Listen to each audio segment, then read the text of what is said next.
Bom dia, good morning. Estou aqui em São Paulo. I'm here in São Paulo. Pouco vou para San Jose. Um, é um lugar onde eles fazem vinho. So we're going to a winery. So in a little bit I'll be at a winery. Vou experimentar vinho brasileiro. I'm going to try some Brazilian wine. Hoje vamos falar sobre duas palavras. Sempre duas palavras. Uma pessoa me está enviando um message. Mas se molar o celular, acho que eu sei quem é. Um, vamos falar sobre duas palavras. Um, eu sei que a mensagem é de minha amiga Michelle. Então, bom dia, Michelle. Tudo bem? So I'm sending out a shout out to Michelle because I know she usually sends the text messages around this time. Ela sempre envia mensagens a este horário. Vamos falar sobre a palavra own e belong. Um, para own e belong podem significar outras coisas, mas para não confundir as coisas, vamos falar sobre quando as palavras significam posse. Assim, own pode significar posse, belong pode significar posse. Um, so, mas podem significar outras coisas, mas vamos falar sobre quando significa posse. So, own and belong to can have a couple other meanings, like own can be used in slang and belong can be used in other ways, but we're going to focus on the two words when we're dealing with possession. Um, Muitas pessoas sempre. Tem pessoas que não sabem quando usar uma palavra ou quando usar outras palavras, porque as duas é usada para falar sobre posse, possession. We use both words when we're talking about a possession. Um, um, Muito não muda quando se usa uma ou a outra. So not much changes when we use one word or the other. And the only big difference, a única coisa que muda muito é a estrutura da frase. The structure of the sentence is really the only thing that changes. Mas isso é o que você só precisa olhar. That's the only thing you need to look at. É analisar a estrutura. E quando você analisa a estrutura da frase, é bem fácil saber qual palavra usar. So when you look at the structure of the sentence, it's real easy to know when to use what word. Uma coisa é que você vai ver que belong, quando estamos falando sobre posse, sempre está com a palavra to. Belong to. So as palavras estão juntas. Isso significa que estamos falando sobre posse. Belong to, you'll see those two words together and it means we're dealing with possession. So, a primeira coisa é um, ver onde está o individual em sua frase, identificar o individual ou a pessoa. So we're trying to identify an individual, a person in your sentence.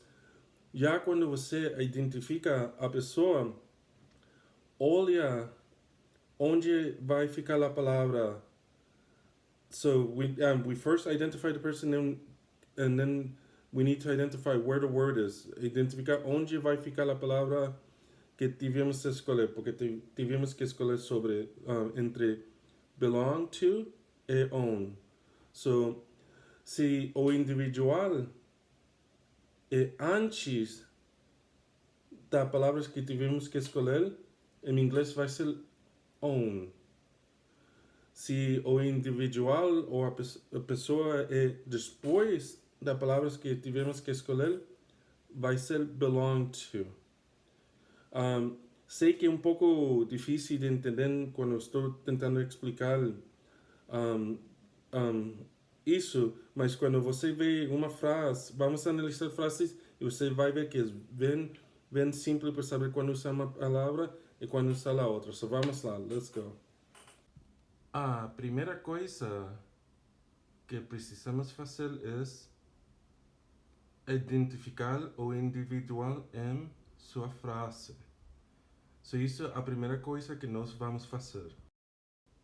Michael owns, belongs to this car. So a primeira coisa é identificar o individual. Aquí o individual é Michael. So here, the first thing we do is identify the subject, the person.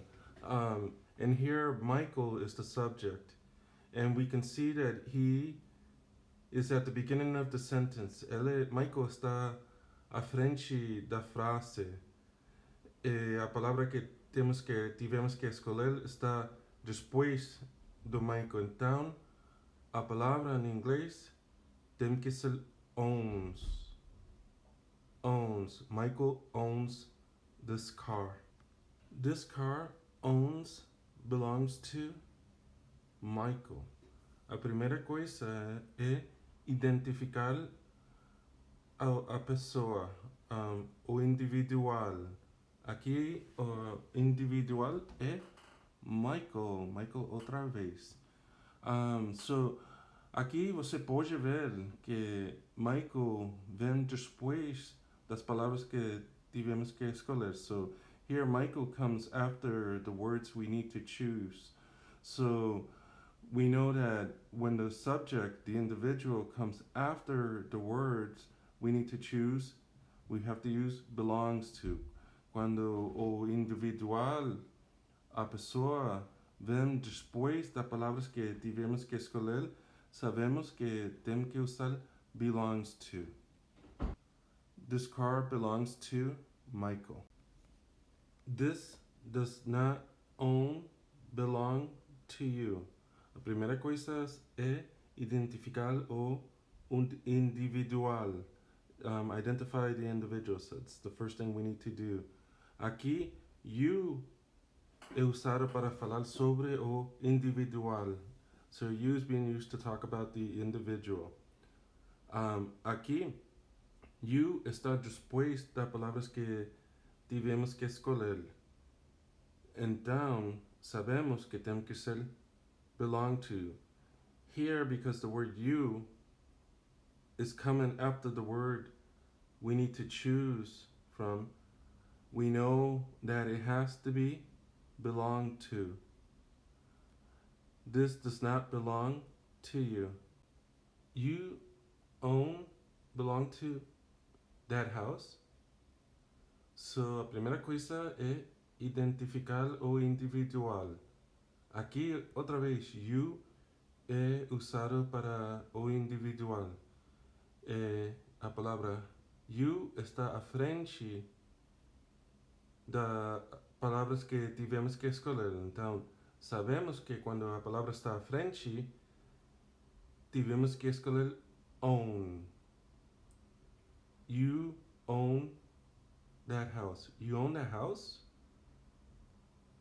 Aqui você pode notar que tivemos que mudar a tom da voz, porque se eu falo you own that house, isso é uma affirmation, it's an affirmation. Mas como a frase é uma pergunta, lembra que sua voz tem que mudar.